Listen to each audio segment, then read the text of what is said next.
Shido est un bon à rien, un perdant qui mène une vie ordinaire avec sa demi-sœur.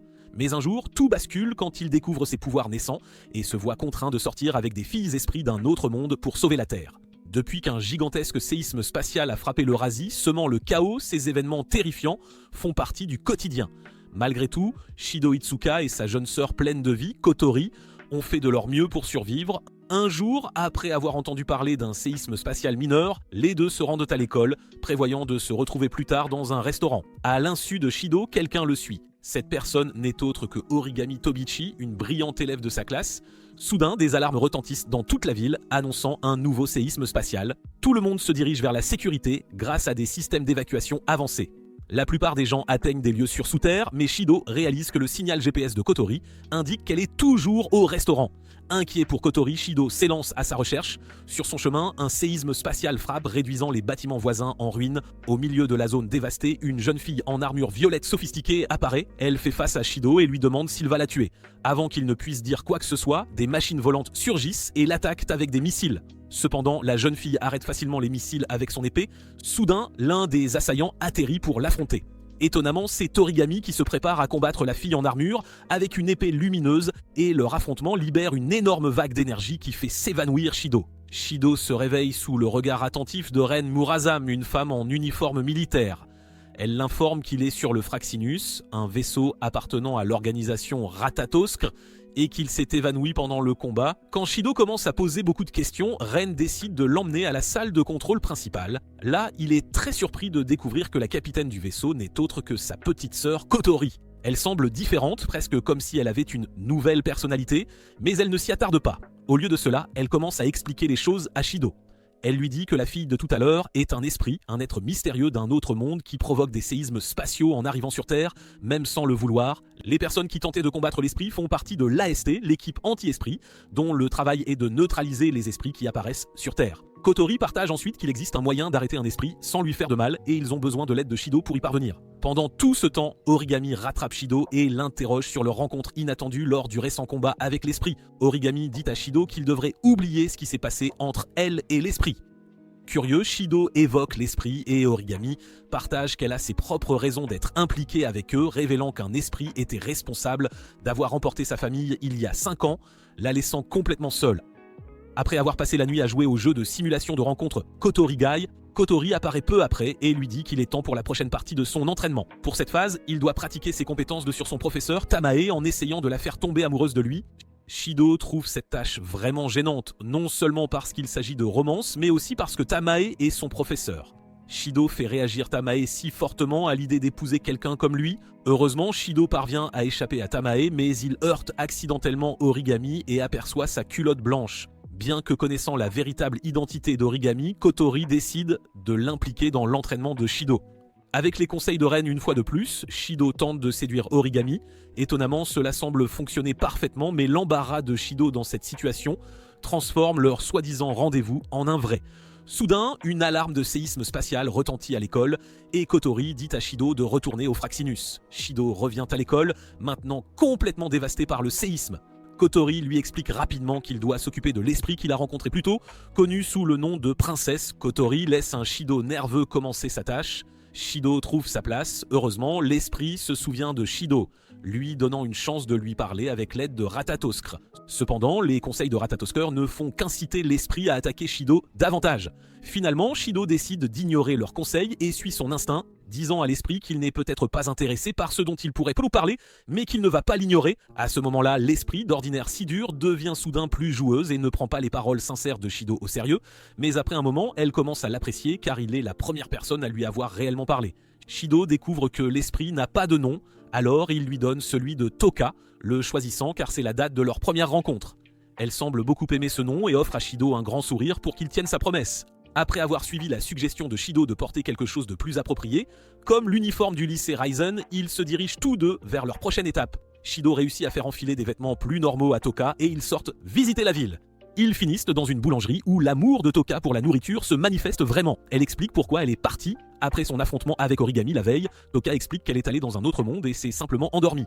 Elle mentionne qu'elle se réveille souvent sans le vouloir, ce qui fait penser à Shido que les séismes spatiaux se produisent de par accident. Grâce à des bons que Shido obtient de Tonomachi, il peut se permettre d'emmener Toka dans un restaurant chic.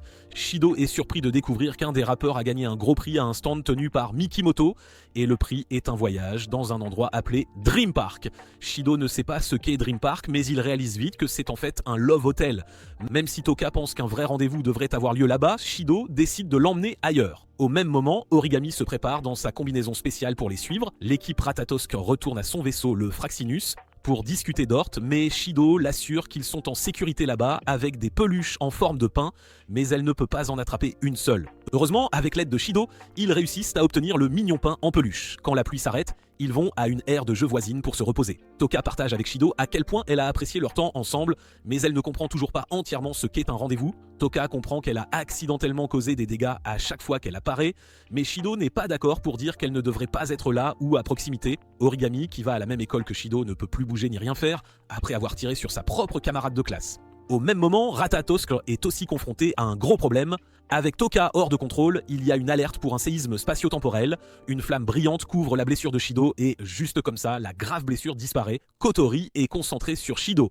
Cela fait disparaître toute l'énergie supplémentaire de ses pouvoirs d'esprit. Quand Shido dit oui, Toka ne peut pas aider. Shido tente de parler à Toka dans sa chambre, mais sa marionnette... Au restaurant, Ren soupçonne que Toka est contrariée à cause de Shido et d'une jeune fille. Toka nie que ce soit à propos de Shido, mais admet qu'elle a vu le restaurant. Ren rassure Toka qu'il n'y a rien de mal avec elle. Ren explique à Toka que le baiser entre Shido et Yoshino était involontaire. Kotori suggère à Shido de faire une pause pour manger et d'en profiter pour parler à Yoshino. À la maison, Shido prépare à manger pour Yoshino et apprend à quel point elle valorise Yoshinon, voyant la marionnette comme son brave héros, ce qui fait rougir Yoshino, car personne ne lui a jamais dit cela. Kotori taquine Shido à propos de son commentaire. Après avoir fini de manger, Shido demande à Yoshino pourquoi elle ne riposte jamais contre l'AST. Yoshino explique qu'elle n'aime pas la violence et qu'elle a peur. Elle croit que les gens doivent détester quelqu'un comme elle à cause de cela. Yoshino admet qu'elle a toujours peur et se fige quand elle est effrayée. Shido la réconforte en lui caressant la tête et lui dit qu'il est là pour la protéger. Il l'assure qu'ils retrouveront Yoshinon et qu'elle n'aura plus besoin de compter sur elle, car il sera son héros. Leur communication est brusquement interrompue. Shido arrive à la porte d'Origami et sonne, mais la porte s'ouvre d'elle-même, lui donnant l'occasion de trouver la marionnette. Au moment où il le fait, Origami termine sa douche et sort vêtu d'une simple serviette. De retour sur le Fraxinus, Kotori et son équipage tentent de rétablir leur communication avec Shido. Avec Shido, Origami se souvient l'avoir tiré dessus par accident et se demande ce qu'il... Shido lui demande alors si elle a déjà essayé de parler aux esprits. Origami est choquée quand Shido dit qu'il leur a parlé. Elle le prévient qu'elle pense que tous les esprits ne sont pas dangereux. Alors que Ryoko tente de tirer sur Yoshino, celle-ci déchaîne ses pouvoirs de congélation. Elle parvient à geler 2 membres de l'AST, mais Origami et Ryoko continuent de la poursuivre. Entendant pour la sécurité de Shido, le prévenant de la nature létale du blizzard, Shido minimise son inquiétude, mais elle insiste sur le fait que le danger est plus grand que n'importe quelle balle. Shido apparaît avec, s'effondrant de ses blessures. Yoshino se précipite vers lui alors qu'il commence à guérir. Folle de joie par l'effort de Shido et le retour de Yoshinon, elle éclate en sanglots. Shido rassure Yoshino que tout ira bien et la remercie d'être gentille et d'avoir sauvé Yoshinon. Cependant, Yoshino se lève et Toka et Yoshino sont vraiment excités à l'idée de visiter des sources chaudes, alors elles demandent à Shido si elles peuvent y aller. Shido pense que c'est une excellente idée, mais il doit d'abord obtenir l'accord de Kotori. Une fois que Kotori dit oui, ils commencent de tous à se préparer pour leur sortie amusante. Au même moment, l'équipe anti-esprit, un groupe qui surveille habituellement les esprits, a prévu un grand voyage pour explorer des sources chaudes un peu partout, mais ils doivent changer leur plan car ils doivent être en état d'alerte maximale pour toute activité d'esprit. Ils sont assez déçus mais décident de visiter une source chaude plus proche de chez eux, qui se trouve être la même que celle où Shido et ses amis se dirigent. La chef de l'AST est vraiment contrariée de devoir annuler leur voyage initial. Elle est déterminée à profiter de la source chaude voisine quoi qu'il arrive. Pendant ce temps, Ratatosk, l'organisation qui soutient Shido et les esprits, remarque que l'AST est en mouvement. Ils pensent donc que l'AST pourrait être à la poursuite des esprits, alors ils commencent à créer des obstacles pour les ralentir.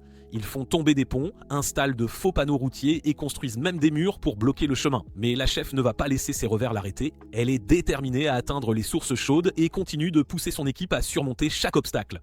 Ratatosk, le groupe qui soutient Shido et les esprits, commence à prendre très au sérieux l'idée d'empêcher l'AST d'atteindre les sources chaudes. Ils cessent d'être subtils et commencent à utiliser des méthodes plus extrêmes. Par exemple, soudainement, des stands de nourriture se mettent à tirer des choses, des fleurs libèrent un gaz qui hypnotise les gens et les routes deviennent toutes glissantes à cause de l'huile. Mais même avec toutes ces choses folles qui se passent, l'AST continue de se battre et n'abandonne pas. Puis les choses deviennent encore plus intenses. Ratatosker commence à utiliser des choses encore plus étranges et dangereuses. Par exemple, ils déguisent des Krardis, des missiles en radis, et ils ont des poupées qui peuvent électrocuter les gens. C'est comme s'ils mettaient tout en œuvre pour arrêter l'AST, et croyez-le ou non, ça devient encore plus fou. Ils ont même déclenché une bombe géante. Mais malgré toute cette folie, l'AST parvient d'une manière ou d'une autre à atteindre les sources chaudes à la fin. Ils atteignent enfin leur destination seulement pour que tout tourne mal. La tête de Yoshino tombe et Yoshino, qui a le pouvoir de geler les choses, gèle accidentellement tout autour d'elle. Au final, même si Ratatoskr a tout essayé pour arrêter l'AST, ils ont quand même réussi à atteindre les sources chaudes. Mais ensuite, à cause des pouvoirs de congélation de Yoshino, tout finit par être gelé. Kotori reçoit un message de Kanazuki qui dit que pendant qu'il fait des recherches en guise de punition, il trouve de manière inattendue une source chaude. Shido, Toka, Yoshino, Yoshinon et Kotori décident d'utiliser cette source chaude nouvellement découverte au lieu de celle où ils vont habituellement. Ils profitent tous de leur temps de détente dans la source chaude, et pendant ce temps, Kotori mentionne qu'elle aura bientôt quelque chose à faire pour Shido. Lors d'une bataille d'entraînement, Origami affronte Mana Takamiya, qui est très doué pour piloter une combinaison spéciale et a même déjà battu un esprit.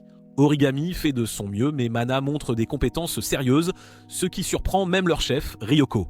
Après avoir fini de faire semblant de se battre, Ryoko doit les réprimander pour avoir cassé une partie de l'équipement. Ensuite, alors qu'ils parlent tous de la façon de gérer un esprit nommé Hermite, Mana partage des moyens intelligents de gérer les esprits.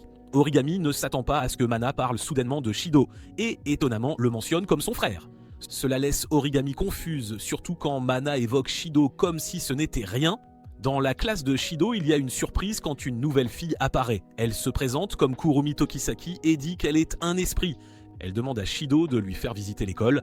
Alors que Shido essaie de faire bonne impression, l'équipe de Ratatoskr lui donne des conseils amusants via son oreillette, mais cela n'aide pas vraiment beaucoup. Après l'école, en rentrant chez lui, Shido rencontre une fille nommée Mana Takamiya. Mana lui dit qu'elle est sa sœur cadette. Il s'avère que Shido a été recueilli par la famille de Kotori, et Mana est sa vraie sœur qu'il ne connaissait pas. Kotori ne semble pas aimer Mana et elles finissent par se disputer un peu. Mana s'énerve et part après avoir mentionné qu'elle loge dans un dortoir de travail spécial. Le lendemain, Shido découvre que Mana fait partie de l'AST. Il y a un moment choquant quand il est révélé que Mana avait en fait vaincu Tokisaki, allant même jusqu'à la décapiter. Mais coup de théâtre, Tokisaki apparaît à l'école, vivante et en pleine forme. Plus tard, sur le toit de l'école, Origami affronte Kurumi seule, surprise de la voir vivante. Kurumi retient Origami avec ses mains d'ombre, mentionnant avec désinvolture à quel point Mana et l'AST l'ont facilement géré la veille. Elle révèle que sa présence à l'école n'est pas juste pour s'amuser, mais à cause de Shido, sur qui elle est obsédée. Kurumi avertit Origami de ne pas interférer avec sa poursuite de Shido, exprimant son désir de l'avoir tout à elle avec un rire maniaque. Après les cours, Shido invite Kurumi à sortir et elle accepte joyeusement. Mais Shido se souvient de sa discussion avec Kotori et Ren sur le fait que Kurumi a été tué par l'AST, et pourtant, elle est vivante. Il est déterminé à ne pas perdre Kurumi. Origami le confronte, voulant une explication, mais Shido s'en va.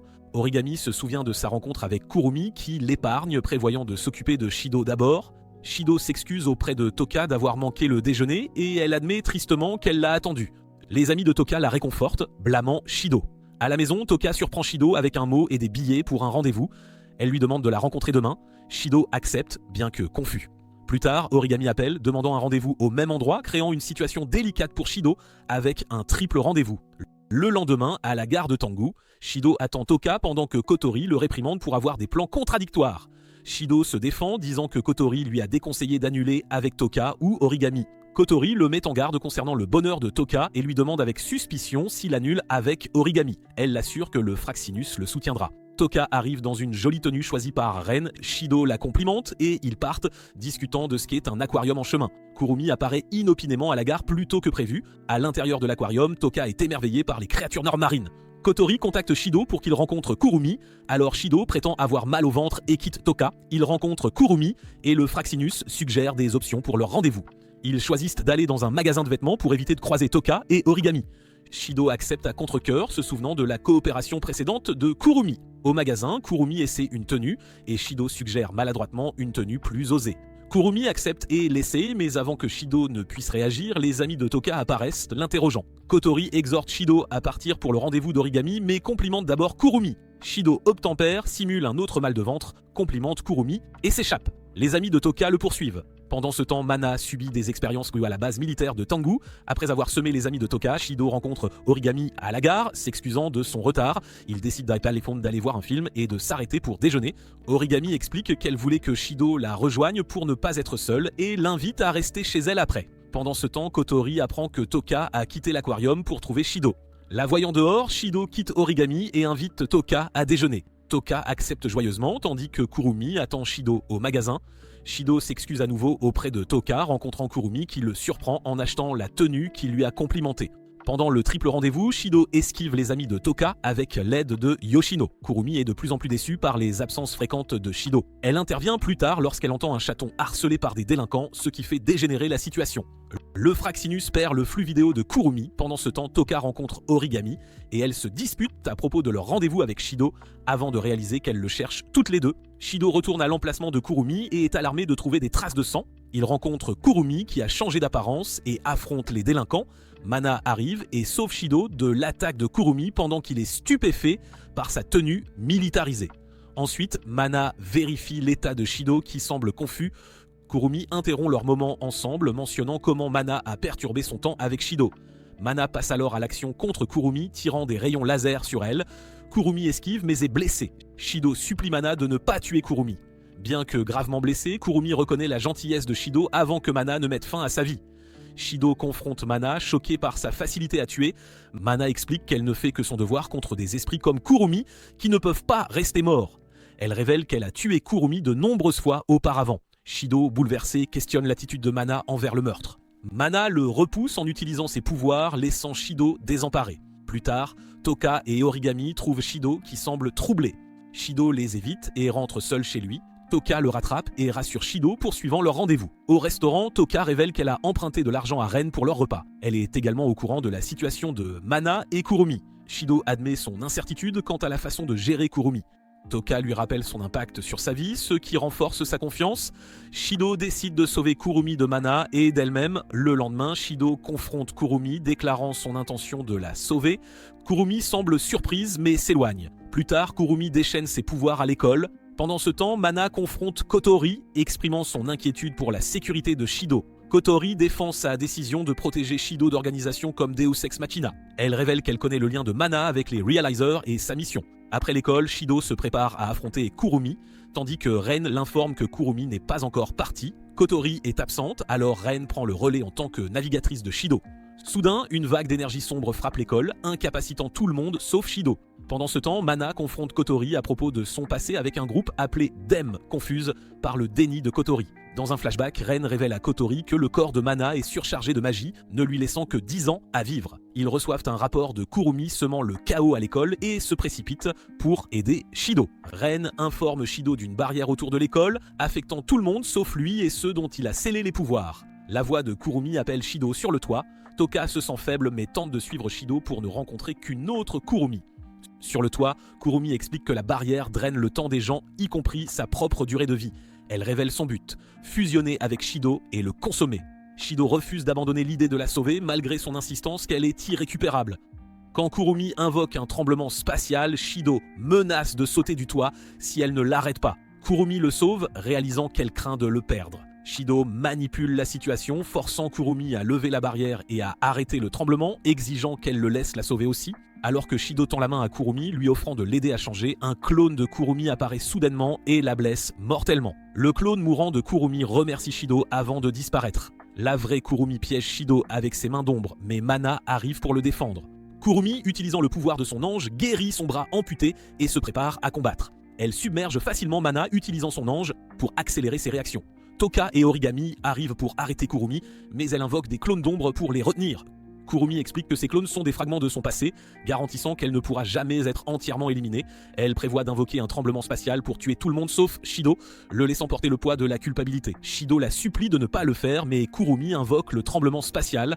Avant qu'il ne puisse faire des ravages, Kotori apparaît, se révélant être un autre esprit et neutralisant le tremblement. Shido est stupéfait de voir sa sœur avec des pouvoirs d'esprit.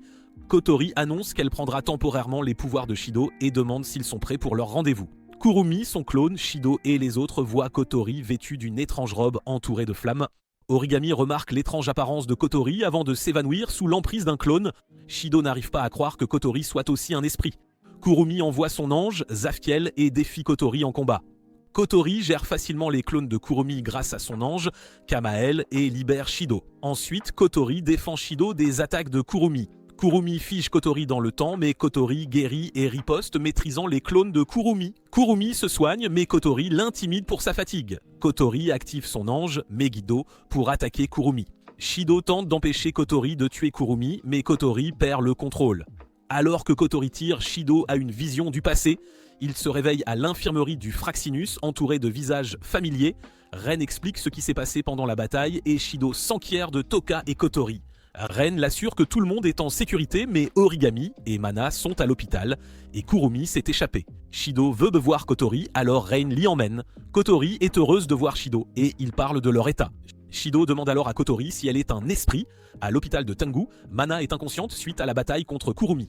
Pendant ce temps, Kotori demande à Shido s'il la croirait si elle lui disait qu'elle est un esprit. Shido l'assure qu'il lui ferait confiance en tant que sa sœur, quoi qu'il arrive.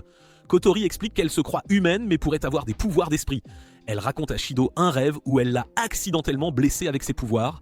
Shido confirme le rêve, surprenant Kotori. Tous deux se demandent comment elle est devenue un esprit, soupçonnant que quelqu'un a effacé leurs souvenirs. Kotori révèle que Shido a scellé ses pouvoirs par le passé et Shido réalise que ses pouvoirs de guérison venaient d'elle. Elle frappe Shido pour être intervenue pendant la bataille, craignant de l'avoir blessée. Shido la calme et ils discutent de sceller ses pouvoirs à nouveau. Kotori suggère à Shido de la faire tomber amoureuse pour sceller ses pouvoirs. À ce moment-là, Kotori s'effondre et Ren s'occupe d'elle. En partant, Shido rencontre Toka, mais il n'est pas sûr qu'elle aille bien. Plus tard, Ren conseille Shido en privé sur les pouvoirs d'esprit de Kotori qui reviennent. Elle l'exhorte à emmener Kotori à un rendez-vous dans 2 jours pour sceller à nouveau ses pouvoirs, l'avertissant que Kotori pourrait changer s'il ne le fait pas. Shido se rend ensuite à l'hôpital de Tengu pour voir Mana, mais on lui dit qu'il ne peut pas la voir. Origami apparaît et s'enquiert de Toka, montrant de la jalousie quand Shido la mentionne. Shido explique qu'il vient de Mana, mais Origami l'avertit de ne pas forcer l'entrée. Elle fait semblant de tomber et demande à Shido de la porter, le mettant mal à l'aise. Après un trajet gênant, Shido donne une pomme à Origami et vérifie sa température, se sentant embarrassé. Finalement, Origami demande à Shido de lui parler du combat avec Kurumi. Shido ment en disant qu'il a été assommé et demande si Origami connaît l'identité de l'esprit de flamme. Origami révèle qu'elle a vu ses parents mourir dans un incendie causé par l'esprit il y a 5 ans et jure de la tuer par vengeance. Après que Shido se souvienne de ce qu'Origami et Kotori ont dit à propos d'un événement triste et d'une situation dangereuse, il se sent incertain de la vérité. Pendant ce temps, à l'hôpital de Tengu, Ryoko rend visite à Origami avant sa sortie mais lui suggère de prendre un jour de congé supplémentaire. Plus tard, sur le Fraxinus, Shido est conseillé par Ren et Kanazuki d'emmener Kotori à un rendez-vous au parc aquatique. Shido accepte, inquiet pour la sécurité de Kotori. Le lendemain, Shido emmène Toka et Yoshino acheter des maillots de bain dans le cadre de son entraînement. Ren explique que c'est pour l'aider à ne pas être distrait lors de son rendez-vous. Toka s'interroge sur l'utilité des maillots de bain et Origami, mentant, dit que c'est leur équipement de combat contre les esprits. Toka la croit presque, mais Shido clarifie. Origami interroge ensuite Toka sur une récente rencontre avec un esprit, mais Toka hésite à partager. Origami persiste, provoquant un malaise, mais Toka finit par donner des détails vagues qu'Origami rejette, agaçant Toka. Toka a dit qu'elle avait fait ce qui lui était demandé et elle sent qu'Origami n'apprécie pas ses efforts. Origami mentionne qu'elle n'a que son ancien maillot de bain d'équipe et se sent incertaine d'en choisir un nouveau seul.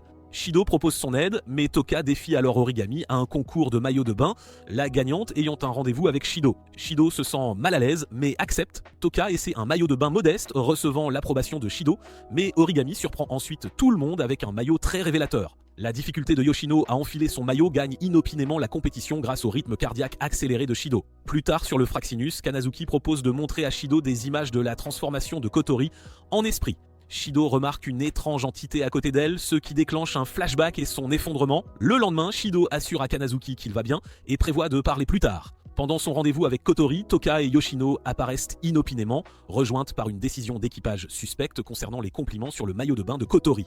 Au parc aquatique, Toka et Yoshino se dirigent avec enthousiasme vers les piscines tandis que Kotori s'interroge sur le comportement de Shido. Shido fait un compliment à Kotori sur la façon dont son maillot de bain lui va bien, ce qui l'embarrasse. Sur le vaisseau Fraxinus, Kanazuki fait face aux critiques de l'équipage pour une décision qu'il a prise. Toka suggère qu'ils aillent tous sur un grand toboggan aquatique, mais Yoshino a peur que Yoshino ne se perde. Kotori refuse d'abord, mais Toka la convainc de se joindre à eux. Shido se sent nerveux quant à leur position sur le toboggan, mais est poussé par Toka. Ils atterrissent en toute sécurité dans la piscine, où Kotori s'accroche à Shido par peur. Elle lui demande de récupérer ses rubans noirs tombés pendant le toboggan. Kotori explique que ces rubans noirs symbolisent de la force dont elle avait besoin pour leur rendez-vous. Shido remarque que Kotori semble contrariée pendant le déjeuner et apprend de Ren que ses émotions ne se sont pas améliorées. Kotori quitte brusquement la table, contrariant Shido. Toka et Yoshino expriment leur inquiétude, notant à quel point les sentiments de Shido sont apparents. Shido contacte Ren, qui est avec Kotori derrière des distributeurs automatiques, discutant des médicaments de Kotori. Kotori supplie d'avoir plus de médicaments pour l'aider à profiter du rendez-vous avec Shido. Ren conseille à Shido de faire semblant de n'avoir rien entendu et de partir. Dehors, Shido confronte Ren à propos de son état. Ren explique que Kotori voulait cacher ses difficultés à Shido. De retour à l'ère de restauration, Shido suggère d'aller au parc d'attractions avec Kotori. Il jette son oreillette pour l'assurer de sa sincérité. À la base des JSDF, Ryoko montre à Origami une nouvelle arme, le White Licorice, qui pourrait vaincre un esprit, mais Origami n'a pas la permission de l'utiliser. Après avoir quitté le parc aquatique, Shido emmène sa sœur Kotori essayer les attractions du parc d'attractions. Il monte d'abord sur la tour de chute où Kotori a peur et demande si elle peut descendre. Shido la taquine et ils tombent avec Kotori qui crie. Ensuite, ils essaient des montagnes russes. Shido apprécie, mais Kotori a toujours peur. Après l'attraction, Kotori se fâche contre Shido, mais il n'y prête pas attention. Leurs amis les surveillent et pensent que Shido s'en sort bien avec Kotori. Ensuite, ils vont dans une maison hantée. Shido apprécie, mais Kotori a peur. Shido lui tend la main et Kotori accepte à contre-cœur. Leurs amis commentent leur interaction. Ils passent ensuite à une course de karting. Kotori essaie de renverser Shido et leurs amis réagissent avec dégoût. Shido ignore leurs conseils et continue de profiter de la journée avec Kotori. Pendant ce temps, Toka et Yoshino décident donc de ne pas interférer avec les efforts de Shido pour aider Kotori, qui se révèle être un esprit. À la base militaire, Ryoko apprend qu'Origami a volé une arme puissante pour tuer un esprit. De retour au parc, Shido et Kotori se reposent et discutent de leur journée. Kotori réalise que Shido pourrait être sur le point de sceller ses pouvoirs, mais suggère de parler en privé. Shido lui demande la permission de poser une question. Alors que Shido commence à parler, un bouclier protecteur apparaît soudainement autour de lui et une explosion se produit près de Kotori. Quand la fumée se dissipe, Kotori est introuvable, bloqué par une mystérieuse barrière. Shido voit Origami, armé d'une arme puissante, la blâmant d'avoir mis Kotori en danger. Origami accuse Shido d'avoir laissé mourir un esprit, effrite. Cependant, Kotori émerge, confrontant Origami pour ses actions imprudentes et le tort potentiel aux innocents. Une bataille s'ensuit entre Kotori et Origami, Shido étant incapable d'intervenir. Toka et Yoshino entendent le chaos et décident d'aider malgré leur pouvoir scellé. Elles manifestent des robes astrales partielles pour assister Shido et Kotori. Pendant le combat, Origami piège Kotori et l'attaque. Kotori a du mal à utiliser trop ses pouvoirs. Finalement, Kotori prend le dessus et menace Origami, qui révèle son désir de vengeance contre l'esprit qui a tué ses parents. Shido intervient pour protéger Kotori, suppliant Origami de reconsidérer. Il explique que Kotori n'est pas responsable de la douleur d'Origami. Malgré les efforts de Shido, Origami reste déterminé à exercer sa vengeance. Toka et Yoshino arrivent pour arrêter Origami, mais elle continue son assaut. Toka essaie de raisonner Origami, lui rappelant leurs expériences partagées de perte et de solitude. Cependant, Origami reste inébranlable dans sa quête de vengeance, attaquant Toka et lui causant de la douleur.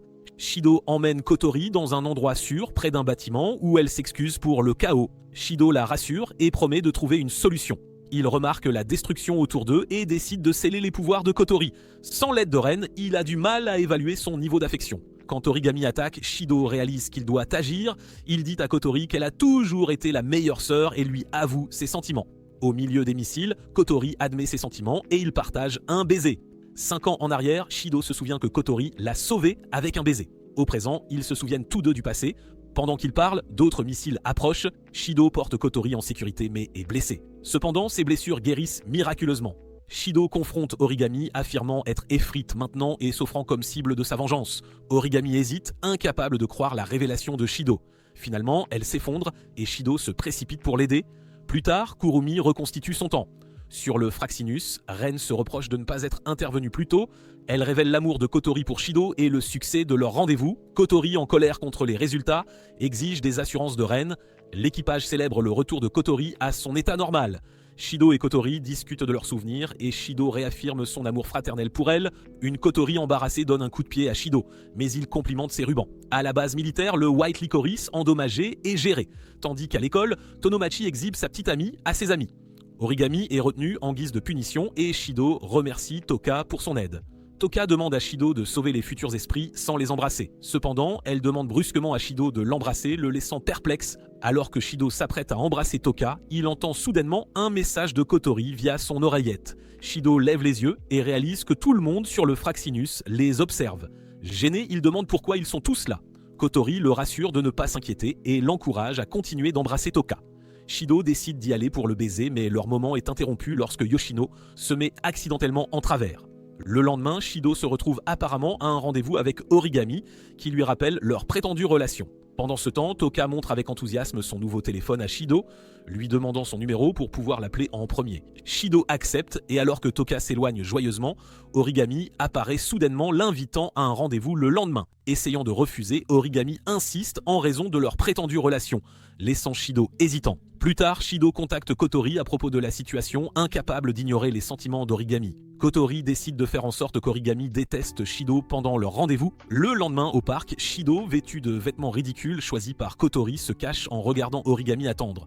Kotori surveille Toka qui fait du shopping pour empêcher Shido de la croiser accidentellement. Shido s'approche d'Origami qui est soulagé qu'il aille bien. Ils discutent de leurs tenues respectives, Kotori guidant les réponses de Shido. Origami demande ensuite ce qu'il préférerait qu'elle porte et l'équipage vote pour un maillot de bain et des oreilles de chien.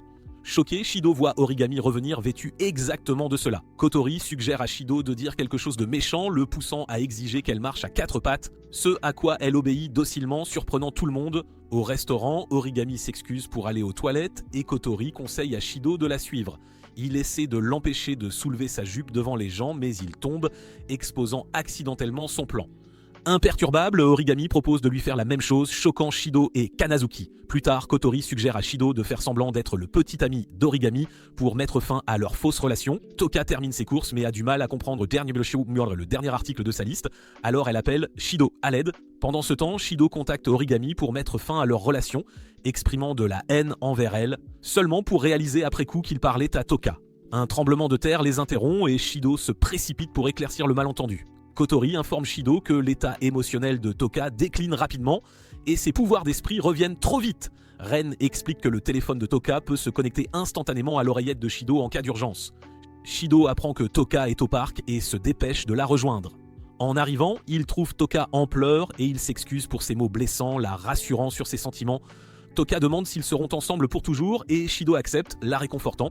Elle lui montre fièrement les courses qu'elle a faites et il la félicite. Toka demande ensuite une caresse sur la tête, mais Origami apparaît soudainement et serre Shido dans ses bras, affirmant qu'ils seront ensemble pour toujours. Toka les sépare et clarifie les mots de Shido, menant à une dispute entre les deux.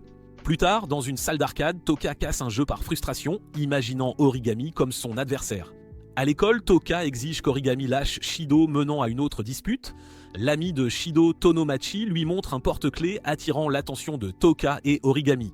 Kotori appelle Shido, l'informant du bonheur déclinant de Toka. Ren suggère de laisser Toka se défouler à l'arcade. Alors que Toka joue, Shido remarque des réparateurs du Fraxinus organisés par Ratatosker. Toka est timide devant l'appareil photo mais finit par prendre une photo seule dans un photomaton.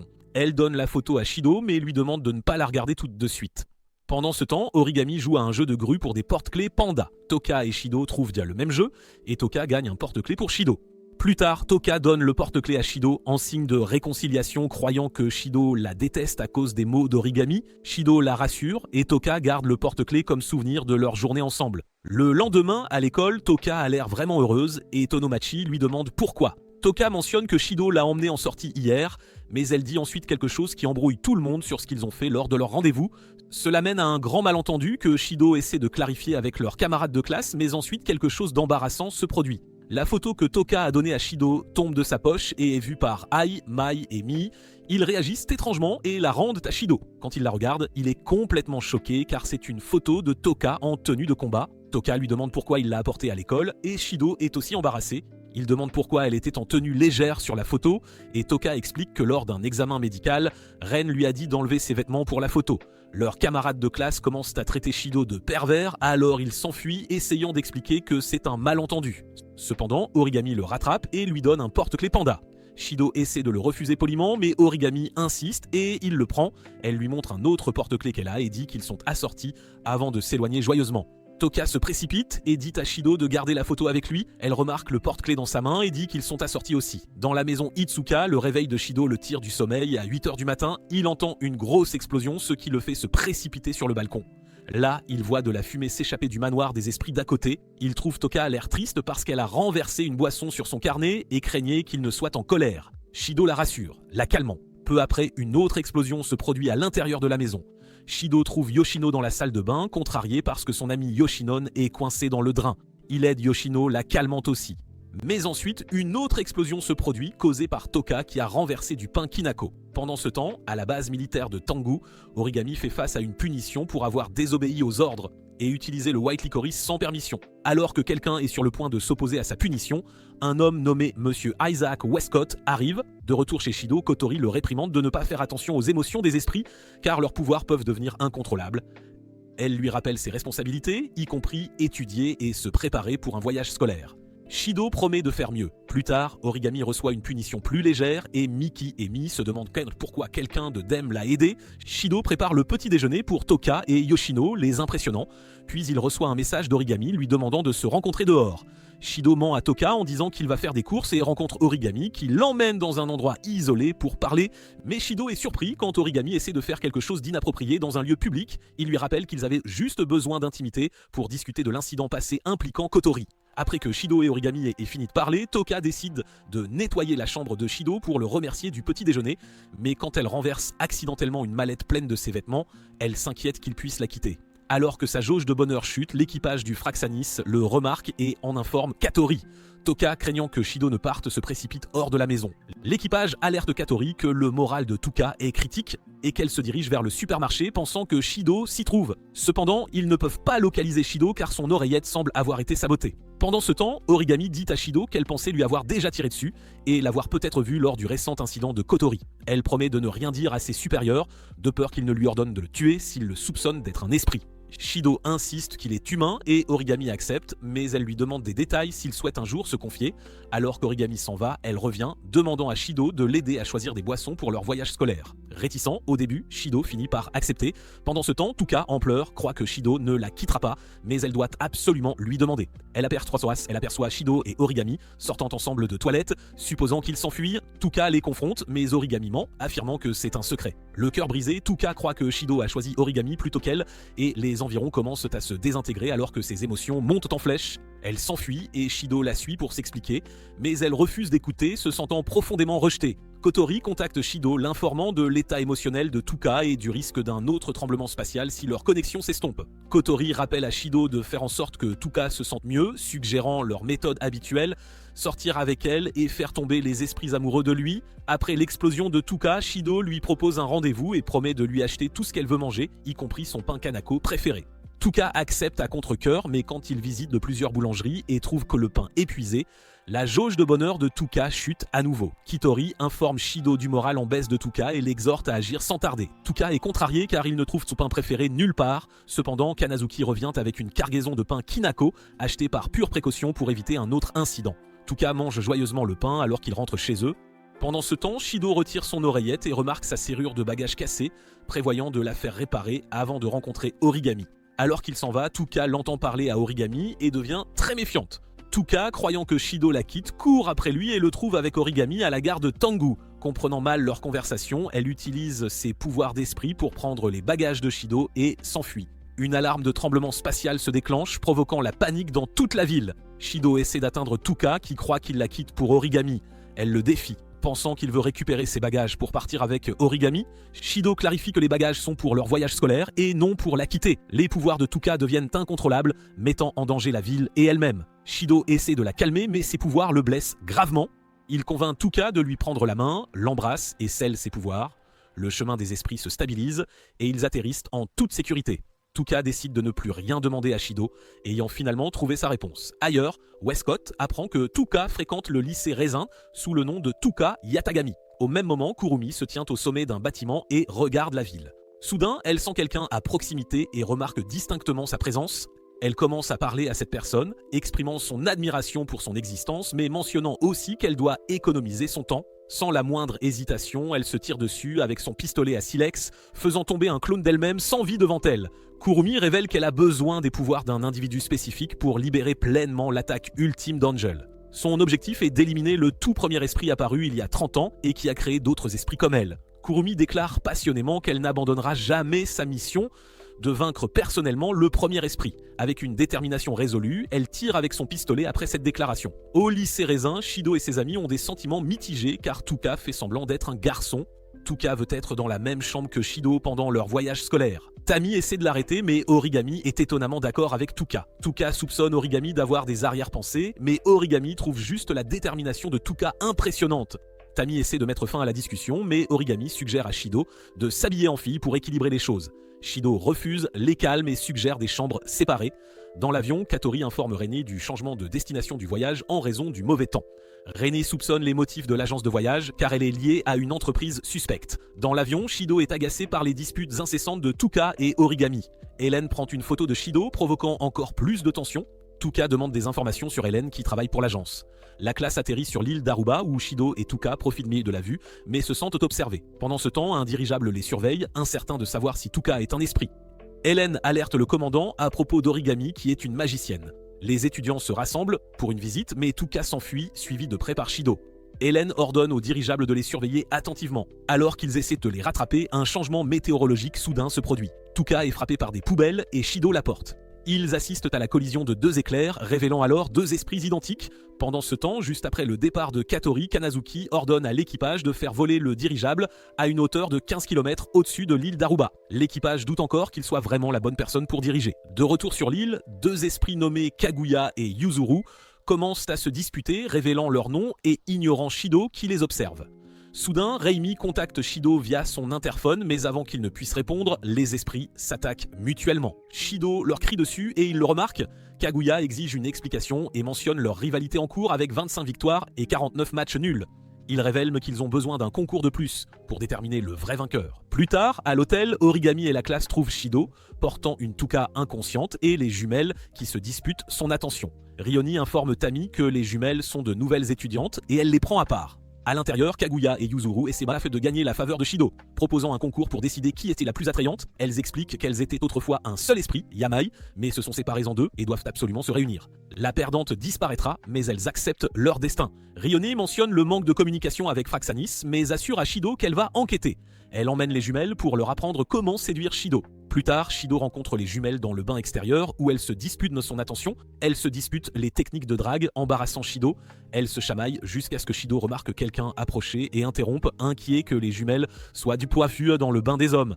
Tuka rejoint soudainement Shido et les jumelles dans le bain, provoquant l'embarras de tous. Ils crient tous de surprise. Tuka demande pourquoi Shido est là et lui se demande pourquoi elle est dans le bain des hommes. Tuka explique qu'elle a suivi les panneaux et n'a pas réalisé que c'était le bain des hommes. Shido réalise que les jumelles ont échangé les panneaux pour une farce. Il prévoit de partir mais se cache quand Ai, Mai, Mei et Origami arrivent. Tuka propose de l'aider à s'échapper, le cachant derrière elle. Les filles s'approchent et Tuka les distrait avec une fausse histoire sur le pain Kanako, permettant à Shido de s'échapper jusqu'au bord de la falaise. Il hésite à sauter mais est accidentellement poussé dans l'océan par Tuka. Plus tard cette nuit-là, Rioni trouve un Shido froid et mouillé dans sa chambre, ne portant qu'une serviette. Pendant ce temps, Hélène rapporte à un dirigeable invisible d'envoyer une unité Bandersnatch et de les tenir en alerte. Pendant que Tuka et Origami se disputent pour savoir qui devrait s'occuper de Shido, Ei, Mei et Mei suggèrent une manière équitable de décider. Hélène, méfiante envers Origami, envoie des gardes. Quand elle entre, un oreiller la frappe, révélant les farceuses. Pendant ce temps, Shido se débat avec les jumelles. Tami, curieuse du bruit, vérifie Shido qui se retrouve accidentellement dénudée en fuyant les jumelles, ce qui entraîne l'embarras pour les deux. Au-dessus de l'île d'Aruba, James Paddington supervise le complexe depuis son navire, l'Arbatil. Il se souvient des ordres d'Hélène de rappeler les unités Bandersnatch. Le lendemain, Shido se dirige vers la plage, guidé par Rioni. Ils discutent d'un plan pour gagner les jumelles, Rioni suggérant qu'elle peut les manipuler pour qu'elles suivent ses directives. Shido accepte, espérant que cela aidera à sceller leur pouvoir. Cependant, Rione avertit qu'embrasser l'une pourrait contrarier l'autre. Malgré le risque, Shido est déterminé à les sauver. Kaguya et Yuzuru rejoignent Shido, initiant une dispute ludique sur qui ils favorisent. Shido essaie de les calmer en appliquant de la lotion, mais leur querelle continue jusqu'à ce qu'il l'applique aux deux simultanément, les surprenant. Pendant ce temps, Hélène surveille Tuka et envoie des agents de surveillance. Elle tombe dans un piège tendu par Ei, Mai et Mei qui l'enterrent dans le sable. Plus tard, Tuka et Origami rejoignent Shido, Kaguya et Yuzuru à la plage. Kaguya explique son amitié avec Tuka tandis que Yuzuru a demandé conseil à Origami. Origami se demande pourquoi ils sont tous à la plage et Shido, se sentant mal à l'aise, essaie d'expliquer. Rioni intervient, disant qu'ils jouent au volleyball. Shido demande à Rioni pourquoi elle est soudainement là, et elle explique qu'ils ont dû ajuster les plans à cause de Tuka et Origami. Dans le match de volleyball, Rioni associe Shido aux jumelles pour qu'ils se lient. Ils jouent contre Tuka et Origami, mais Shido craint qu'ils ne coopèrent pas. Rione l'assure, révélant qu'elle a dit à Tuka et Origami un secret sur Shido. Cela motive les jumelles à mieux travailler en équipe. Après avoir marqué, elles reprennent leurs chamailleries habituelles. Derrière un abri, Shido demande à Rione si leur plan réussira. Incertaine, Rione admet qu'elle n'est pas sûre. Kaguya interrompt, demandant à parler à Shido en privé. Kaguya demande nerveusement si Shido choisira entre elle et Yuzuru. Shido confirme et Kaguya l'exhorte à choisir Yuzuru. Plus tard, Yuzuru fait la même demande, les deux jumelles voulant juste le bonheur de l'autre. Shido explique qu'elles disparaîtront s'il en choisit une, mais elles insistent. Kaguya et Yuzuru expriment leur amour l'une pour l'autre, voulant que l'autre vive et explore le monde. Kaguya explique son plan pour une bataille de charme, tandis que Yuzuru croit que l'autre est la vraie Yamai. Kaguya et Yuzuru avertissent Shido que s'il ne choisit pas l'une d'elles, elles déchaîneront une force puissante sur l'île. Shido se sent en conflit, réalisant qu'elles veulent toutes les deux sincèrement que l'autre vive, même si cela signifie disparaître pour toujours. Cette nuit-là, Shido se sent troublée par la demande des jumelles. Tuka interrompt ses pensées, l'invitant à la mer de nuit. Sur le Fraxinus, l'équipage a du mal à contacter Rione et Shido, soupçonnant un sabotage. Hélène suit Tuka et Shido, planifiant une attaque et demandant des renforts près de l'hôtel au cas où Origami verrait quoi que ce soit. Seule, Tuka admet qu'elle voulait parler à Shido. Sentant ses problèmes, elle l'encourage à se confier. Pendant ce temps, l'équipage de l'Arbatil détecte des communications mystérieuses avec l'île d'Aruba. Shido se confie à Tuka à propos de Kaguya et Yuzuru. Tuka empathise, prête à se sacrifier pour Shido. Soudain, un vent fort interrompt leur conversation. Shido remarque Kaguya et Yuzuru qui ont entendu leur conversation. Avant qu'ils ne puissent désamorcer la tension, les jumelles, enragées, invoquent leur pouvoir, provoquant une sombre tempête qui engloutit l'île. Ailleurs, Origami rencontre un Bandersnatch devant l'hôtel, mais Rione intervient. Alors que la situation s'intensifie, le Fraxinus se révèle à l'Arbatil, provoquant une réponse de Paddington. Sur l'île, les jumelles se disputent la volonté de se sacrifier l'une pour l'autre. Elles décident de régler leurs différends par un duel, ignorant les supplications de Shido de s'arrêter. L'Arbatil tire sur le dirigeable Fraxinus, les frappant sur le côté. Minou avertit que le dirigeable attaquera à nouveau, alors Kanazuki dit à l'équipage de désactiver leur furtivité et de se concentrer sur la défense. L'explosion frappe à nouveau, mais le Fraxinus se protège. Shizaki appelle Kotori pour dire qu'ils sont attaqués. Kotori les assure qu'ils iront bien en suivant les ordres de Kanazuki. Pendant ce temps, sur l'île d'Aruba, les jumelles Yamai se battent. Shido se demande pourquoi elles se battent, si elles s'aiment. Tuka sent quelque chose et il voit Hélène qui révèle qu'elle attendait Tuka. Hélène qualifie les jumelles de folles et essaie de capturer Tuka, mais Tuka riposte. Hélène reconnaît le pouvoir de Tuka et lui demande de les rejoindre. Shido dit à Tuka de ne pas attaquer Hélène. Tuka sent le danger dans l'aura d'Hélène qui ressemble à celle des membres de l'AST mais se sent plus forte. Hélène équipe son unité CR et ordonne à ses unités de se retenir pendant qu'elle teste le pouvoir de Tuka. Pendant ce temps, l'Arbatil continue d'attaquer le Fraxinus, mais le navire se défend avec un champ protecteur. Kawago remarque comment se concentrer sur une zone le rend plus fort. Nakatsugawa s'inquiète, mais Kanazuki reste confiant et leur ordonne de rester en place pour la prochaine attaque contre laquelle le champ se défend. Au sol, Tuka combat Hélène qui est déçue de la force de Tuka. Hélène perce la défense de Tuka, brise Sandalpin et la met à terre. Shido essaie d'aider mais est bloqué par des unités ennemies. Hélène prévoit de capturer Tuka, mais Shido, se souvenant de son impuissance passée, manifeste Sandalpin et détruit les unités. Sur le Fraxinus, suivant le plan de Kanazuki, le navire reste intact. Ils se préparent à riposter avec le canon magique, Mistletoe endommageant l'Arbatil. Paddington ordonne une contre-attaque. Shido surprend tout le monde en maniant Sandalpin à main nue. Hélène interroge Shido qui s'identifie comme humain. Hélène décide de les prendre tous les deux. L'Arbatil approche et Kanazuki ordonne aux opérateurs de territoire d'activer le leur. Les territoires des deux navires entrent en collision, l'Arbatil subissant la majeure partie de l'impact. Paddington concentre leur territoire, confiant qu'il est plus fort. Hélène ordonne à son dernier Bandersnatch de capturer Shido, mais leur salle de contrôle prend feu à cause des dommages sur le côté tribord, ce qui fait perdre de la puissance au Bandersnatch et le fait s'effondrer. Distraite, Hélène tombe dans une fosse creusée par Ai, Mai et Mei, qui l'oublient ensuite et s'endorment. Hélène étant hors de contact, l'Arbatil bat en retraite. L'équipage réalise que Kanazuki a créé un territoire avec l'IGD Folium, le faisant détonner après la collision. Shido et Tuka atteignent la plage où les jumelles continuent de se battre. Shido utilise Sandalpin pour attirer leur attention et, avec les conseils de Tuka, crée une entaille d'énergie pour arrêter la tempête qu'elles ont créée. Shido leur demande d'arrêter de se battre et offre 3 options. L'une absorbe l'autre, ou elles abandonnent leur pouvoir pour vivre. Les jumelles doutent de ses choix, mais Shido les supplie de lui faire confiance pour les sauver toutes les deux. Kaguya le rejette, croyant qu'un humain ne peut pas les sauver.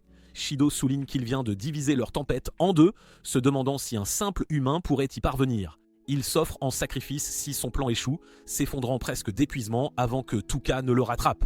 Kaguya et Yuzuru discutent des choix de Shido et le reconnaissent d'où comme un fauteur de troubles pour avoir interrompu leur duel 2 fois. Elle contemple ce qu'elle ferait si les deux survivaient, exprimant le désir d'essayer des pâtisseries et d'aller à l'école ensemble. Kaguya admet en larmes qu'elle ne veut pas mourir et veut vivre avec Yuzuru qui partage ce sentiment. Elle se tente la main jusqu'à ce que l'arbatile approche. À l'intérieur, Paddington ordonne le déploiement de toutes les unités Bandersnatch déterminées à capturer les jumelles et Tuka lui-même. Voyant le dirigeable, Kaguya et Yuzuru acceptent de le détruire ensemble. Les jumelles combinent de leur pouvoir d'ange pour former une super attaque appelée El Canafé et détruisent à la fois l'armée Bandersnatch et un dirigeable.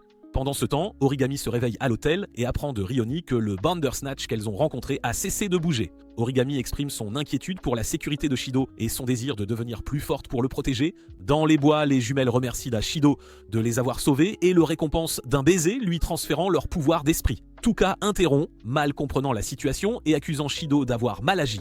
Hélène informe Westcott que Tuka est l'esprit nommé princesse, ce qui le satisfait. Hélène demande ensuite à Westcott si un humain peut posséder les pouvoirs d'un esprit. La suspension d'Origami est terminée et alors que la réunion avec le Major Tsukamoto se termine, Ryalko fait irruption, contrariée par les transférés du DEM. Elle se demande pourquoi ils peuvent désobéir à ses ordres. Une femme nommée Jessica Bailey, une nouvelle membre de l'AST du DEM, révèle l'augmentation des tremblements spatiaux à Tengu City sans aucun esprit capturé. Au lycée Raisin, Ai, Mai et Mei surprennent Shido en le nommant organisateur du festival Tengu. Tuka apprend l'existence du festival par Tanimachi. Shido grommelle à propos de sa nouvelle responsabilité mais est reconnaissant de l'aide de Yoshino. Quand une alarme de tremblement spatial retentit, Katori envoie Shido affronter un nouvel esprit nommé Diva. À l'intérieur d'une arène, Shido trouve Diva chantant seule. Katori avertit Shido des pouvoirs inconnus de Diva. Shido surprend accidentellement Diva mais ils finissent non par parler. Diva est surprise de voir Shido, mais apprécie son compliment sur sa voix. Pendant ce temps, le statut d'affection de Diva sur le Fraxinus chute rapidement, incitant Katori à conseiller à Shido de procéder avec l'option numéro 1 et de complimenter la beauté de Diva. Une fois de plus, l'affection de Diva pour Shido chute, cette fois encore plus vite. L'équipage rapporte que Diva commence à haïr Shido. Katori lui conseille d'opter pour l'option numéro 3, mais l'affection de Diva s'effondre et elle méprise maintenant Shido. Diva attaque Shido avec une puissante vague de sa voix, le poussant presque hors de la scène. Elle insulte Shido, disant qu'elle souhaite qu'il n'existe pas. Quand Shido essaie de parler, Diva se moque de lui, exprimant son dégoût même pour son souffle. Elle refuse de lâcher sa main, affirmant qu'il n'est même pas digne de ses chaussures. Une explosion interrompt leur confrontation alors que l'AST arrive. L'humeur de Diva change et elle les voit comme son public. Elle esquive facilement les attaques d'Origami et se défend avec un bouclier contre l'assaut de l'AST. Jessica envisage d'intervenir jusqu'à ce qu'elle remarque Shido en dessous. Le Fraxinus téléporte Shido loin alors que Diva déchaîne son champ de force sur l'AST et disparaît ensuite, frustrant Ryuko. Le lendemain, à l'académie privée Rinduji, Shido assiste à une réunion pour le festival Tengu. Épuisé, Ai, Mai et Mei lui ont demandé de les représenter afin qu'elle puisse répéter, le laissant avec Tuka et Origami, qui se disputent son attention. À la surprise de Shido et Origami, la réunion est dirigée par la Diva Esprit, qui est aussi une étudiante de l'académie. Plus tard sur le Fraxinus, Kotori révèle que la fille est Miku Izayoi, une chanteuse célèbre qui donne des concerts secrets pour ses fans féminines. Shido se demande si la même entité qui a transformé Kotori en esprit a transformé Miku. Kotori explique que Miku méprise les hommes car ses concerts sont réservés aux femmes. Nakatsugawa mentionne que Miku ramène des fans féminines chez elle, suggérant qu'elle pourrait être une fille arc-en-ciel. Shido s'inquiète de lui parler, mais Katori l'assure qu'ils ont un plan. Shido se travestit à contre-cœur en Shiori Itsuka, tandis que les taquineries de Katori le mettent mal à l'aise. Sous son nouveau déguisement, Shido rejoint Ai, Mai et Mei en tant que leur cousine pour accomplir sa mission à la place Tengu. Tuka apparaît soudainement et manque de révéler l'identité de Shido, mais il la fait taire rapidement et lui demande de garder son identité secrète, prétendant qu'il est une fille. Tuka accepte et salue Shiori. Origami commence à prendre des photos de Shiori, l'embarrassant immensément. Plus tard, Shiori arrive à la place Tengu où Miku sera. Katori informe Shiori que l'académie Rinduji sera au hall 1. Shiori aperçoit Miku et l'approche. Miku demande son nom et Shiori manque de se tromper mais se reprend, faisant rire Miku et la qualifiant de fille amusante. Sur le Fraxinus, l'équipage note l'amélioration de l'humeur de Miku. Katori exhorte Shiori à continuer et l'équipage vote sur leur prochaine action. L'option 3 gagne, Nakatsugawa expliquant qu'elle s'appuie sur le caractère de Shiori. Shiori demande à Miku, un peu gênée, si elle vendrait ses petites culottes. Miku, amusée, lui répond qu'elle préférerait prendre Shiori elle-même. Shiori, toute troublée, essaie de poursuivre la discussion. Miku remarque son uniforme et lui demande si elle vient du lycée Raisin. Shiori confirme et Miku se présente. Elles échangent leurs noms et comme l'humeur de Miku est stable, Kotori encourage Shiori à poser quelques questions. Shiori lui demande pourquoi elle était sur scène et Miku lui explique sa passion pour la performance. Elle demande à Shiori de garder leur moment sur scène secret. En partant, Shiori trébuche et se blesse la main. Miku l'aide et s'en va après s'être assuré que Shiori va bien. Plus tard, chez lui, Shido, soulagé d'être enfin lui-même, prépare le dîner la main bandée. Kotori le taquine à propos de son travestissement, mais Shido nie y prendre plaisir. Kotori révèle qu'ils ont maintenant une bonne raison pour que Shido revoie Miku, car elle a laissé son mouchoir sur la table. Kotori informe Shido que sa prochaine mission est de prendre le thé avec Miku et ses amis préférés une fois par semaine. Ils regardent une des chansons de Miku à la télé, ce qui pousse Yoshino à la complimenter et Toka exprime son désir d'essayer quelque chose de similaire en montrant la batterie. Le lendemain, à l'académie Rinduji, Shido, déguisé en Shiori, cherche Miku. Quelques élèves l'approchent, la prenant pour une fan de Miku. Elles avertissent Shiori de partir, mais Miku arrive et la salue. Miku prépare du thé pour Shiori, reconnaissante qu'elle lui ait rendu son mouchoir. Elles commencent à discuter et à passer du temps ensemble en privé. Kotori suggère qu'il pourrait sceller les pouvoirs de Miku plus vite que prévu. Miku complimente Shiori, ce qui la laisse perplexe. Miku propose à Shiori de se transférer à Rinduji, promettant de tout gérer. Shiori hésite, mais Miku insiste. La voix de Miku affecte Shiori, mais elle résiste. Miku demande si Shiori est un esprit. Shiori le nie, mais révèle sa capacité à sceller les pouvoirs des esprits, ce qui intrigue Miku, qui lui demande des explications. Shiori explique qu'elle a scellé les pouvoirs de 5 esprits jusqu'à présent et propose de sceller ceux de Miku, lui assurant une vie paisible sans interférence non sollicitée. Miku surprend Shiori en la croyant, mais refuse de faire sceller ses pouvoirs, affirmant qu'elle est très contente de sa vie. Shiori mentionne le récent tremblement spatial de Miku à la gare de Tatsunami, montrant qu'elle manque de contrôle sur ses pouvoirs. Miku révèle qu'elle l'a causé exprès simplement parce qu'elle voulait chanter à l'arène Tengu. Shiori est choquée, réalisant que Miku a mis des vies en danger pour ses propres désirs. Miku rejette cette préoccupation, confiante que ses amis se sacrifieraient volontiers pour elle. Shido peine à contenir sa colère et Miku affirme son pouvoir sur ses fidèles dévoués. Shiori, furieuse, rejette l'arrogance de Miku, déclarant qu'elle ne s'inclinera pas devant elle comme tout le monde. Miku, comprenant les sentiments de Shiori, exprime sa curiosité de voir la tristesse de Shiori lorsqu'elle se soumettra à elle et lui professera son amour. Elle défie Shiori de supporter une telle douleur. Shiori refuse de se soumettre, alors Miku propose un jeu. Si le lycée Raisin gagne le premier jour du festival Tenyu, elle permettra à Shiori de sceller ses pouvoirs. Shiori souligne l'avantage injuste de Miku, mais Miku insiste qu'elle donne une chance à Shiori. Miku prévient que si Rinduji gagne, Shiori et les autres esprits scellés lui appartiendront. Elle demande si Shiori acceptera le défi ou abandonnera. À la base, Ryalko interroge Jessica sur leur mission qui inclut la capture d'une princesse et d'un humain, Shido. Jessica explique que c'est une cérémonie pour affronter leur ennemi pendant le festival Tenyu. Elle avertit Ryalko de ne pas impliquer Origami et part, citant des ordres de ses supérieurs. Ryalko découvre le nom de Shido sur la liste des cibles et réalise qu'il est l'ami d'Origami. Mana se réveille de son long sommeil et est surprise de se retrouver en vie, même si elle a été abattue plusieurs fois par Kurumi il y a environ un mois. Alors qu'elle s'assied et retire le tube de son bras, des hommes en costume noir entrent dans sa chambre et lui demandent si elle est bien Mana Takamiya. Confuse, elle leur demande qui ils sont. Peu après, une infirmière entre pour vérifier Mana, mais est choquée de la trouver partie. Pendant ce temps, Kotori dit à Shido qu'elle ne s'attendait pas à ce que l'événement devienne une compétition avec Diva. Shido s'excuse de s'être trop emporté et Kotori le rassure en disant que ce n'est pas grave puisqu'il a déjà accepté le défi. Elle l'exhorte à trouver un moyen de monter sur scène pendant que Ratatosker s'occupe du reste et vise à gagner la compétition. Dans la salle de musique, Shido, Toka et Origami ont rejoint Ai, Mai et le groupe de Mai après avoir appris qu'ils perdaient des membres à cause de l'égoïsme d'Ai. Ai a demandé à Shido quel instrument il maîtrisait et il a répondu la guitare. Ai a ensuite attribué les rôles, elle-même à la basse, Mai à la batterie et Mai au clavier. Toka était déçue de ne pas pouvoir être la batteuse, mais Shido l'a encouragée à essayer un autre instrument. Ils lui ont donné un tambourin et elle est devenue la tambouriniste. Origami a été choisie comme chanteuse en raison de sa magnifique voix. Plus tard, dans le hangar, Origami a senti que quelque chose n'allait pas car les autres membres de l'AST se comportaient étrangement pendant qu'elle était en service. Se sentant vaincue, Origami se retire dans le vestiaire où elle rencontre par hasard Ryalko. Ryalko, l'air fatigué, mentionne la mission de demain sans reconnaître la présence d'Origami et laisse entendre qu'elle pourrait oublier de verrouiller la porte du deuxième hangar, laissant Origami seule avec cette responsabilité. Le lendemain, au festival Tenyu, les étudiantes du lycée Raisin se déguisent en soubrettes pour tenir leur café de maids, dans le but de rivaliser avec Rinduji. En distribuant des affiches, Shido aperçoit Kurumi savourant une pomme d'amour. Ren arrive à leur stand, accompagné de Yoshino, au grand embarras de Shido, car il ne veut pas que Yoshino le voie en vêtements de fille. À l'intérieur du café, Miku s'approche de Shido et l'invite à un rendez-vous. Leur rendez-vous se déroule bien jusqu'à ce que Miku demande un prix sans avoir gagné le jeu, ce qui met Shido en colère. Miku met fin au rendez-vous, déclarant qu'elle l'attendra sur scène s'il parvient à y monter.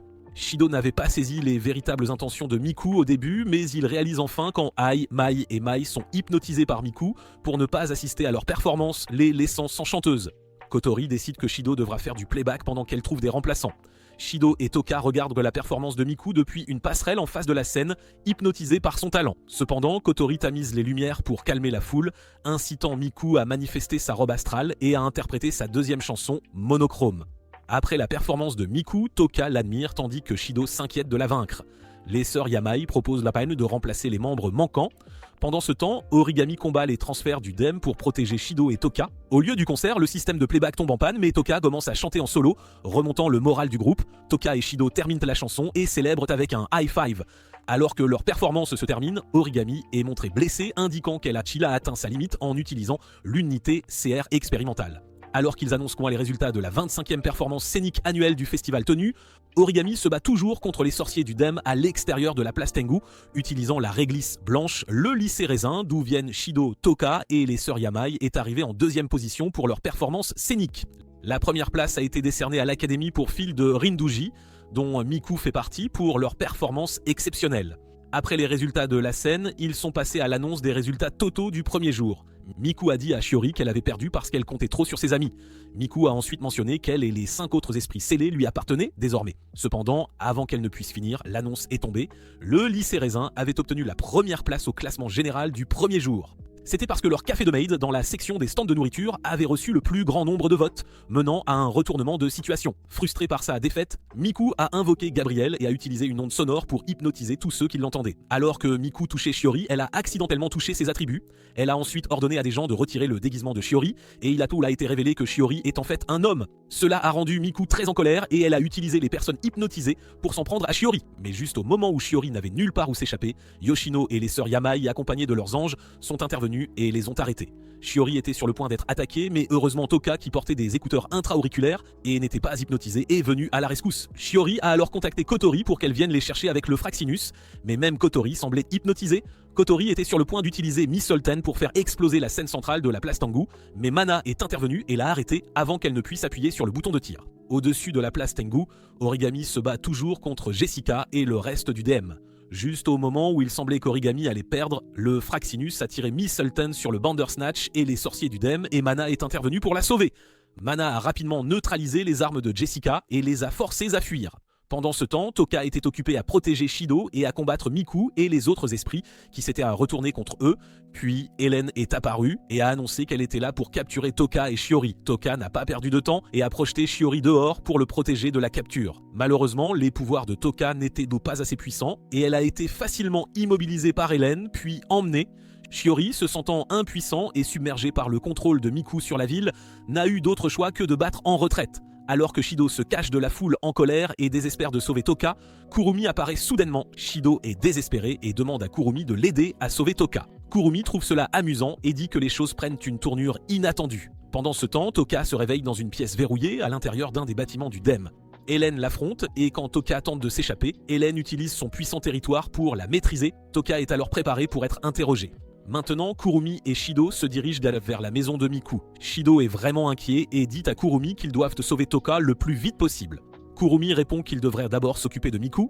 Après avoir un peu taquiné Shido, elle prend une photo et un album de musique de Miku, sur lequel figure son ancien nom de scène. Kurumi utilise sa 10e balle, Yud, pour jeter un coup d'œil dans le passé de Miku. Pendant ce temps, Miku demande à Ai, Mai et Mai si elles ont trouvé Shido. Elles répondent que beaucoup de gens l'ont vu mais qu'elles ne savent pas où il se trouve. Finalement, Kurumi et Shido arrivent à la place Tengu. Kurumi dit à Shido que c'est le moyen le plus facile d'atteindre Miku, mais le convaincre dépend de lui. Fait intéressant, Miku a déjà vu le vrai nom et l'identité de Shido à travers les caméras. Shido fait équipe avec Kurumi et retourne là où se trouvent Miku et les autres esprits. Lorsqu'ils affrontent d'un bond des civils contrôlés par Miku, Kurumi utilise son pouvoir pour les neutraliser rapidement. En atteignant la scène centrale, Shido exprime son désir de parler à Miku à propos de Toka, mais Miku refuse et renforce les humains avec ses capacités. Kurumi invoque alors ses clones pour contrôler la foule, tandis que Yoshino et les jumelles Yamai invoquent leurs anges. Kurumi riposte avec ses clones, créant une diversion, puis tire sur Shido avec une balle spéciale pour le propulser vers Miku. Finalement, elle les tire tous les deux dans son ombre pour une conversation privée. À l'intérieur de l'ombre de Kurumi, Shido supplie Miku de l'aider à sauver Toka du DEM, mais Miku refuse, disant qu'il est irréaliste que quelqu'un veuille autant sauver une autre personne. Avant que Shido ne puisse en dire plus, Kurumi les tire dehors, disant que le temps est écoulé. Utilisant la première balle, Kurumi s'échappe avec Shido. Plus tard, Shido s'excuse d'avoir manqué l'occasion, mais Kurumi le rassure, ravi qu'ils aient rendu Miku méfiante. Elle taquine Shido avec espièglerie et lui demande une petite caresse sur la tête, ce à quoi il accepte à contre-cœur. Kurumi révèle ensuite que ses clones ont trouvé Toka au bâtiment numéro 1 de la branche japonaise d'Udem. Au bâtiment d'Udem, Toka fait face à Helen et Westcott. Westcott prévoit d'utiliser les pouvoirs de Toka pour changer le monde, mentionnant qu'ils doivent d'abord la faire désespérer. Toka s'inquiète pour Shido, alors que Westcott parle de blesser ses proches. Helen confirme l'inquiétude de Toka pour Shido, incitant Westcott à se préparer à son arrivée. Alors que Kurumi et Shido atteignent le bâtiment du DEM, ils entendent l'alarme de tremblement spatial, probablement pour empêcher les témoins. Kurumi invoque ses clones pour s'occuper des unités Bandersnatch et des sorciers envoyés à leur poursuite. À l'entrée principale, Mana attaque Kurumi. Kurumi y voit une opportunité, disant à Shido qu'elle a d'autres affaires avec le DEM et l'assure que ses clones maintiendront la diversion. Mana donne à Shido un interphone le connectant à Kotori, qui s'excuse pour leur lavage de cerveau précédent et le met en garde contre le danger. Shido insiste pour continuer en raison de la volonté du DEM de tuer les esprits. Kotori accepte à contre-cœur mais avertit d'un probable brouillage des communications. Shido et Mana sont ensuite séparés par l'attaque de Jessica. Pendant ce temps, à Last Base, Miki essaie d'empêcher Origami de partir en raison de sa probation. Origami insiste pour y aller, motivé par Shido qui lui a donné une raison de vivre. Ému par cela, Miki accepte d'aider Origami, alors que Shido continue d'avancer dans le bâtiment du DEM, des sorciers le repèrent et le piègent dans leur zone spéciale, mais Shido est déterminé et crie, ce qui invoque accidentellement Sandalphon. D'un coup rapide, il vainc l'un des sorciers, bien que l'autre parvienne à le poignarder.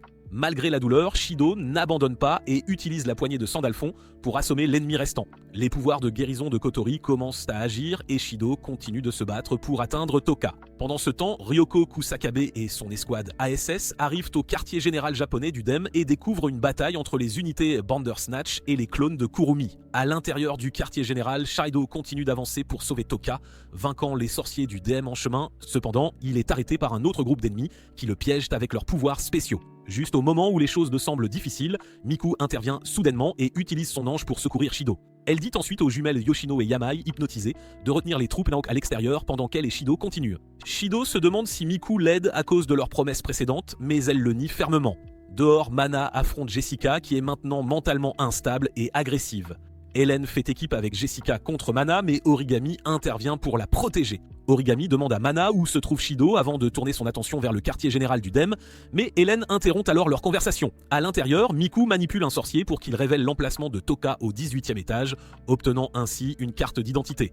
En chemin, ils affrontent d'autres troupes du DEM, Miku les vainquant sans effort grâce à son pouvoir d'esprit. Shido la défend contre des assaillants invisibles, mais commence à s'affaiblir à cause de l'épuisement et des blessures. Shido persiste malgré les encouragements de Miku à céder à la fatigue, déclenchant un échange houleux. Il craque, déclarant que personne ne peut remplacer Toka et avance, laissant Miku momentanément stupéfaite. Miku réplique, qualifiant la mission de Shido d'acte futile. Lorsque Shido interroge sa haine envers les humains, Miku révèle sa conviction que les humains ne sont que de simples jouets pour son amusement, les hommes étant ses esclaves et les femmes ses jouets, les jugeant indignes. Quand Shido lui demande pourquoi elle méprise les humains, Miku répond froidement que c'est inhérent. Shido lui rappelle qu'elle aussi était humaine autrefois, ce qui surprend Miku. Shido laisse entendre que Kurumi a partagé le passé de Miku. Miku rétorque que Shido ne sait rien d'elle, mais il insiste qu'il le saurait si elle lui parlait. À contre-cœur, Miku révèle son passé d'idole, racontant une trahison de son manager et producteur qui a mené à un scandale et à la perte du soutien de ses fans. Shido la réconforte, mais Miku l'accuse d'être pareille. Shido soutient qu'elle a laissé la peur et la colère la contrôler. Alors que des soldats du DEM apparaissent, l'explosion de Miku les rend inconscients. Miku traite obstinément Shido d'idiot, mais il tient bon, affirmant qu'elle n'est en colère que parce qu'il a raison. Miku l'insulte de nouveau, poussant Shido à jurer de sceller ses pouvoirs. Une fois qu'il aura sauvé Toka, il l'exhorte à cesser de se cacher derrière ses capacités et à être elle-même, mais Miku insiste que ses pouvoirs font d'elle la meilleure idole, se demandant qui l'écouterait sans eux. Shido l'assure qu'il le fera, se souvenant à quel point il a apprécié l'une de ses chansons, mais Miku doute de sa sincérité. Shido promet de la soutenir, même si ses autres fans ne le font pas, s'engageant à l'écouter au moins. Miku reste sceptique, s'attendant à ce que Shido rompe sa promesse. Malgré ses réserves, ils atteignent le 18e étage. Dehors, Origami affronte Helen, prête à mourir pour sauver Shido. Après un échange de tirs, l'attaque d'Origami échoue, mais des débris qui s'effondrent distraient Helen. Origami saisit l'occasion de frapper, mais Helen la maîtrise. Avant qu'Hélène ne puisse la tuer, une explosion d'énergie du Fraxinus intervient, distrayant Hélène et permettant à Origami de la blesser. En colère, Hélène se prépare à riposter, mais est rappelée au quartier général du DEM par les ordres de Westcott. Shido et Miku localisent Toka inconsciente dans une pièce vide. Avant que Shido ne puisse l'atteindre, la voix de Westcott les interrompt. Préparés à la confrontation, Shido et Miku font face à Westcott qui se présente. Westcott est surpris par le nom de Shido, mais obtempère lorsque Shido exige la libération de Toka. Toka reprend conscience et voit Shido, mais une vitre les sépare. Shido exhorte Miku à hypnotiser Westcott, mais elle le met en garde contre le danger. Soudain, Hélène poignarde Shido, le faisant perdre connaissance à cause d'une grave blessure. Westcott ordonne à Hélène de tuer Shido devant Toka, l'encourageant à utiliser tous les moyens nécessaires pour arrêter Hélène. Désespéré, Toka invoque Sandalphon pour briser la vitre, mais ses efforts échouent. Submergé par l'idée de perdre Shido, Toka s'inverse. Sur le Fraxinus, Kotori apprend le flux d'énergie spirituelle négative. Westcott annonce le retour du roi démon avec l'inversion du royaume. Shido se réveille et voit un nuage sombre de mauvaise énergie devant lui. Quand il se dissipe, il voit Toka, mais elle a l'air différente, portant de nouveaux vêtements et avec son pouvoir spécial qui a changé aussi. Toka semble confuse et demande où elle est. Elle voit Miku et exige de savoir ce qui se passe. Miku explique qu'Hélène Matters, la sorcière derrière elle, l'a kidnappée.